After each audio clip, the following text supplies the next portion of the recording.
Now go ahead. All right. This is wood taken from Pickett Chapel. It was in the fire. This was one of the support beams for the floor, and I made a trivet out of that. The coasters were one of the planks from the floor, and I made 2 coaster sets and 2 coaster holders, and the pins that are holding the coasters are nails from the original floor. Wow. Impressive. Very impressive. So that's pretty much the story. Okay. Well, maybe not. This is a oven rack pole, and this came from a piece of cedar that was also part of the wood from Pickett Chapel. Okay. So we tried to do something last minute that would be unique and a lasting heritage for people to remember. Pour me a glass, and I'll smile.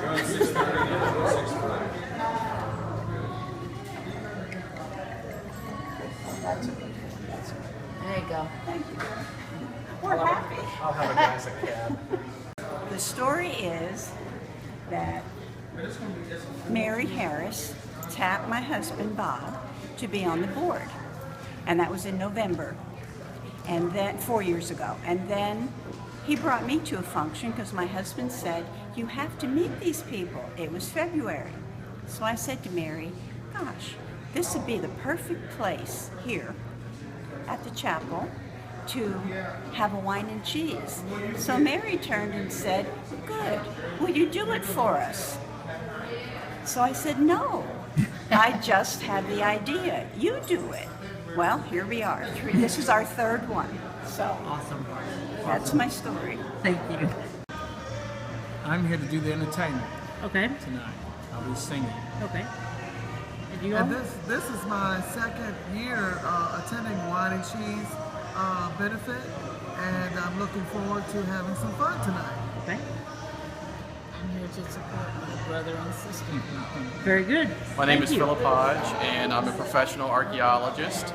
I work for the state of Tennessee, but I've been volunteering for the last 3 years with the Wilson County Black History Committee to research the history and archaeology of Pickett Chapel, which is one of the oldest, maybe the oldest standing building in Lebanon, if not Wilson County, at least in the urban part of Lebanon. Wow. Amazing. So what did you find out? Well, we've found out that not only is it an amazing architectural resource, but it also has a very rich archaeological site. Rich meaning in terms of what it can tell us, not in terms of what it's worth. Right.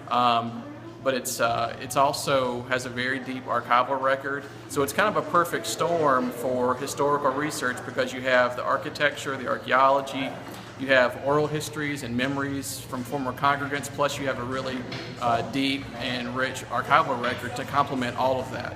So it's really the only place in as far as the historic Lebanon, it's the only place that can tell the history of all of Lebanon's people from the beginning of the city all the way to the present. No other place in Lebanon can tell that story the way Pickett Chapel can. Oh, I'm here to support the restoration of Pickett Chapel. I'm on the committee that's helping get that done. And we sure appreciate all the help that the folks in the community have given us. And this is Mark Pody. And I want to support the cause. We got to remember our history and who we are. If we don't remember history, we are doomed to repeat the things that are happening. We got to keep what we have, and I want to fight everything I can to help this restoration. Tonight I'm Mr. Pody's chauffeur, and I promised him I wouldn't get him in too much trouble. So it's always an honor to work with people that care about the community like you do, and also to take on the challenge of restoring the building built back in 1812 and its rich history for everybody's family from Lebanon. It has touched every family, I'd say, over the years, and it deserves to be restored and brought back to life. And all the people I know, Philip and your family, and so many are working so hard for that. And just want to say thank you to everyone for that, and we'll always continue to support you on that. rodeo, which always helps the community, and I know you'll find a good use for it in the restoration of Pickett Chapel. Thank you. We love you. This is, as Bob said, a fundraiser. And what's the first part of the fundraiser? It's fun. So we're going to start with the fun part, and I'm going to introduce to you our DJ for tonight. Our DJ is Buddy Truitt.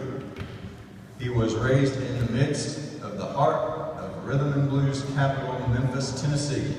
Buddy went straight from high school to studying music at the University of Memphis. Since graduating, he's always been involved in the music industry.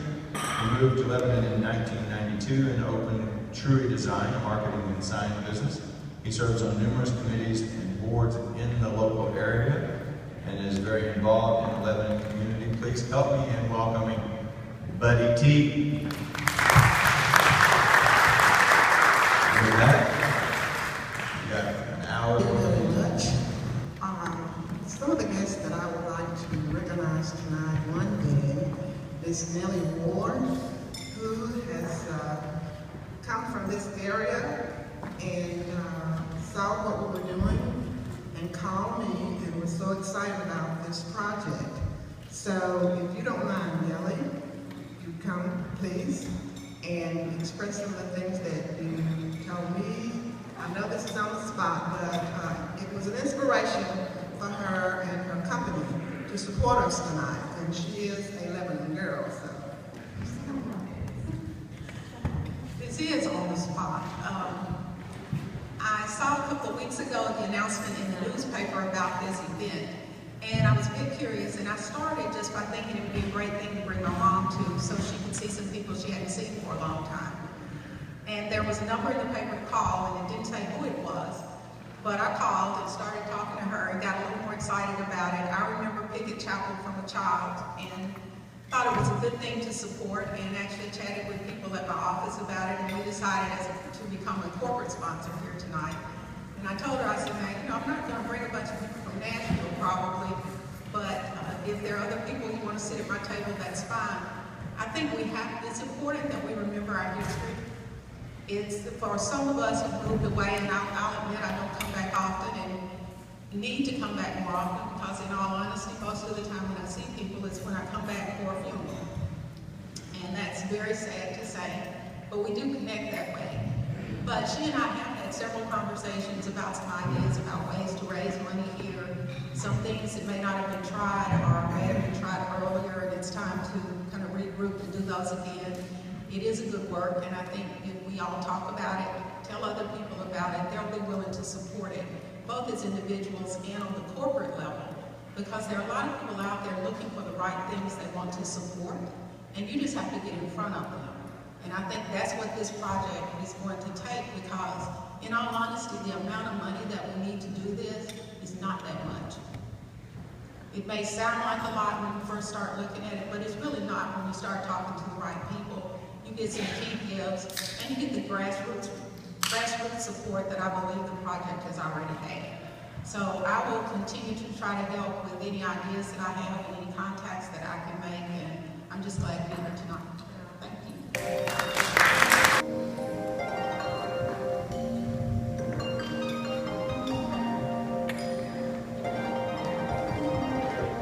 It's all because of you that I can't stand. You went away. Now my life is just a rainy day. I love you so, how much you'll never know. Oh, you've been away and never been lonely. Impossible, baby.